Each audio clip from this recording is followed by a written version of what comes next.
Make no mistake about it, the bad boy Pistons are back.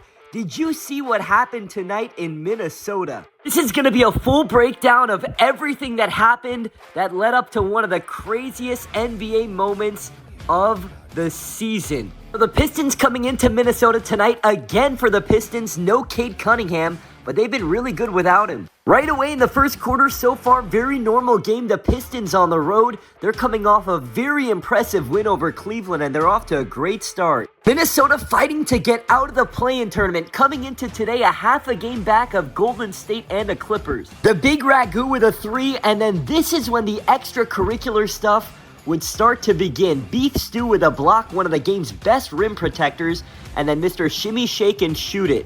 Still nothing crazy. A minute left in the first quarter. This is when the antagonizing would begin.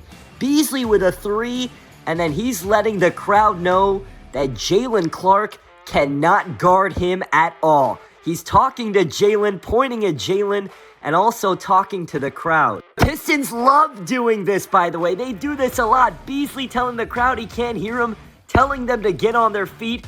He loves being the villain. Beasley and Clark still having a conversation here moments later. Beasley telling Donte DiVincenzo, "You can't guard me either." Moments later to close out the first quarter, Malik Beasley backing up his trash talk with his actions. Hitting the three, hitting the pose, and then letting the whole building know about it. Second quarter is when things would escalate, starting with this block by Donte DiVincenzo on the rookie Ron Holland. Then moments later, as Beef Stew is shooting these floaters, if you were listening to the telecast, you could hear Donte saying, "F no, F no, F no." And then he trucked Simone Fontecchio, and Beef Stew did not take kindly to those words from Donte. They start pushing and shoving. Tensions are rising, nothing out of the ordinary though still for a Pistons game if you've been watching them all season. Ron Holland goes by Naz Reid, he scores on him. And moments later, the melee begins. Reid did not take kindly to this by Holland, and now, oh my goodness, they're about to spill over into the crowd, and this would escalate like nothing we've really seen this season. One more look at it from a different angle. If you've been watching Ron Holland all season, you know the rookie is not afraid of anybody. And he wasn't taking too kindly to Naz Reid or to Donte DiVincenzo right here. So many things to discuss in this altercation. How about Beef Stew here at the end, looking for Donte DiVincenzo as the Pistons coaching staff holds him back.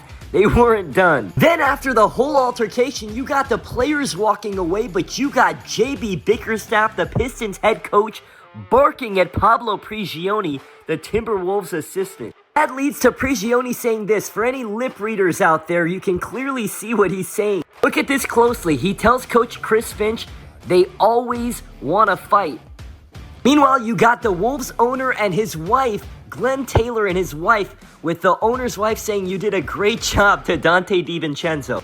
Eventually, somehow, cooler heads would prevail, but we would get 7 ejections. From the Pistons, Ron Holland, Marcus Sasser, Coach JB Bickerstaff. From the Wolves, Naz Reid, Donte DiVincenzo, assistant coach Pablo Prigioni. And also from the Pistons, Beef Stew gets tossed as well. So now we have to resume the basketball game still. Pistons up by 9, Malik Beasley another 3, and he wasn't done chirping at the crowd at all. He loves being the villain so much. I love it personally. Then on the next possession, he's not done talking to Jalen Clark. The whole time Jalen Clark was shooting here, Beasley yelling, "Hell nah, hell nah, hell nah." And he kept it going right here. You can read his lips.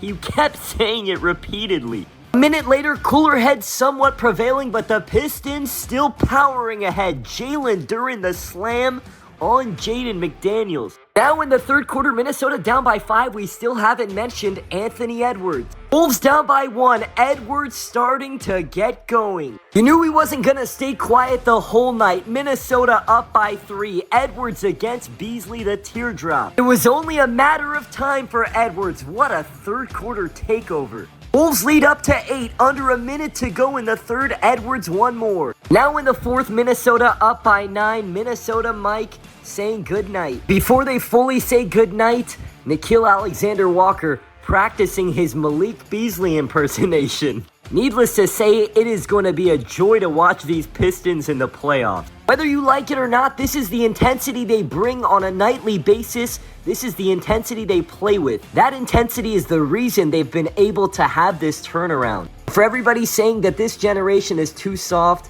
just watch a Pistons game.